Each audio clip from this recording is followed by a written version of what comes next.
Canta con mucho sentimiento y consigue transmitirle al público lo que ella canta y que ha escrito.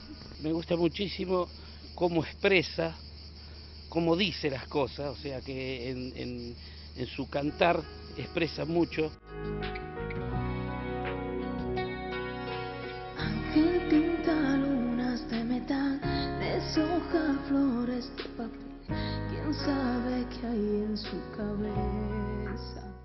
Índia Martínez, aquesta és la culpable de despertar tantes emocions als espectadors.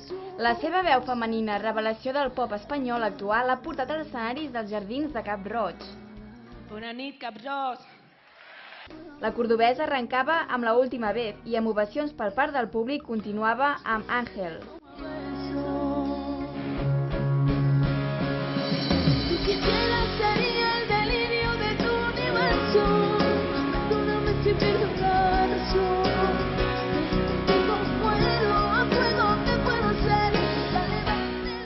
Os quiero intentar explicar lo que siento ahora mismo. Y es que hace unos meses salté en paracaídas. ¿Lo habéis probado alguna vez?